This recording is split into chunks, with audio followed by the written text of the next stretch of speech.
Hello, my name is Collin Killoran, and over the course of the semester, I chose to study the persuasive tactics used in politics. I chose this topic because I wanted to learn more about the role that persuasion plays in elections and just how much influence politicians have over voters. I chose to use President Obama's 2012 campaign video ads, taken from @Barack Obama on YouTube, the president's official YouTube account for his presidential campaign, as my object of analysis. I classified any video from the channel that was under 5 minutes and featured an advertisement for Obama's 2012 candidacy as his campaign videos. President Obama at the time was running for re-election against Mitt Romney, the Republican nominee. And President Obama did go on to win re-election, winning 332 electoral votes as opposed to the 206 votes that Mitt Romney won. I chose this as my object of analysis because the 2012 election is one of the first elections I remember hearing about and being aware of.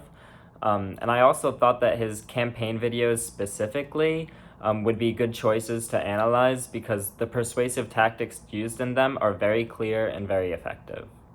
The article that I chose to examine was called Persuasion in Politics, written by Kevin M. Murphy and Andre Schleifer in May of 2004. The article uses the example of politics to discuss the ways in which people form beliefs. They state that there are 3 key regularities in the ways people form beliefs. The first is that beliefs are flexible and can be easily influenced, particularly in situations that lack any personal connection to the person being influenced. The second is that people are more easily influenced by those they are close to and connect with.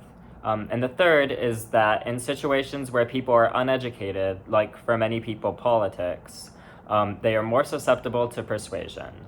The authors also explain that the larger amount of people you interact with affects your susceptibility to influence. If you interact with a larger amount of people, then on a day-to-day basis, then you will be more easily persuaded because there are just simply more people for you to be persuaded by. If you only interact with a few people day to day, then you will be less susceptible to persuasion because there are less people to persuade you. They also explain that people are more easily persuaded by people who have shared similar beliefs to them, meaning that voters who typically vote Democrat will be more easily persuaded by other Democrats rather than Republicans. The article also discusses the leverage that endorsements from corporations or organizations have in regard to politics. Supporters of a specific organization or corporation will be more willing to support a politician if they are endorsed by said organization or corporation. Endorsements of this nature are actually mutually beneficial for the politician and for the corporation, as it encourages the supporters of one to support the other. The article also touches on the political leverage that networks have, as radio and TV ads are fairly cheap and reach a lot of people. This article is meant to examine the ways in which voters are influenced by candidates as well as their peers. The article proposes that voters are easily influenced regarding politics and emphasizes the importance on the types of people that have more influence on voters. Kevin M. Murphy and Andre Schleifer's 3 key regularities and how beliefs are formed in politics were clearly considered when creating President Obama's 2012 campaign ads.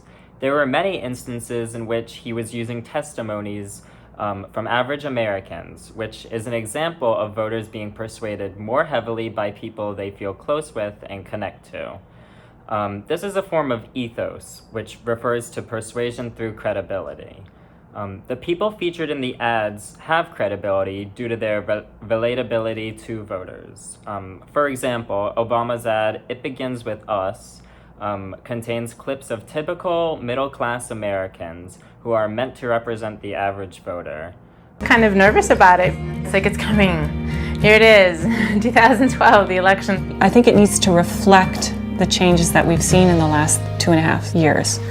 Another example of this is his ad 47, which features ordinary Americans denouncing Mitt Romney, Obama's opposition in the election, for his controversial statements regarding his standing in the election.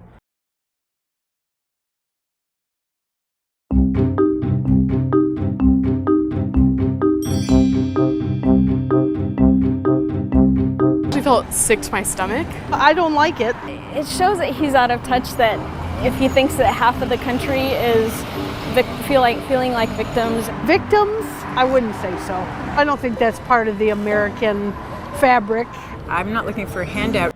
While these are most likely not people that the voters viewing these ads know personally, these people are representative of the average working class American, which many voters will relate to and connect with.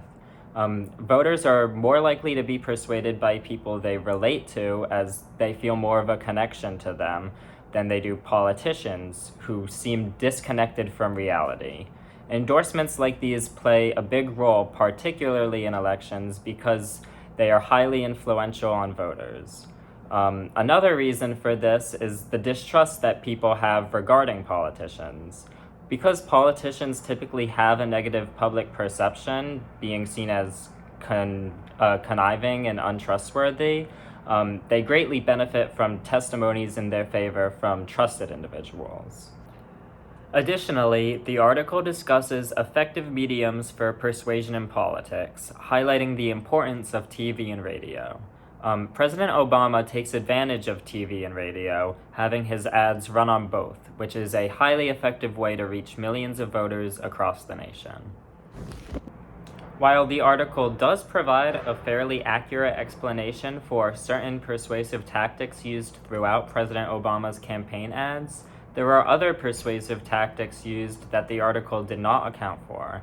Pathos is used throughout his campaign ads, which is persuasion through the appeal to emotions. This was not considered by the article, which focused more on the level of susceptibility to persuasion regarding who was doing the persuading. Additionally, the article is remotely outdated, being written 8 years before President Obama's 2012 campaign began. Because of this, there are crucial advances in society that have had a major effect on politics that the article obviously does not discuss. One of which would be the rise of social media, which has played a major role in the ways politicians advertise themselves and connect with voters. Kevin M. Murphy and Andre Schleifer's Persuasion in Politics proposes the theory that there are three regularities in the ways in which people form political beliefs.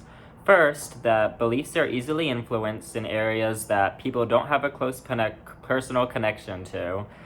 Second, that people are persuaded more easily by people they feel close to. And third, that low awareness in the political arena regarding certain issues causes the susceptibility to persuasion to be fairly high. Additionally, the article highlights the importance of endorsements in advertising in the media.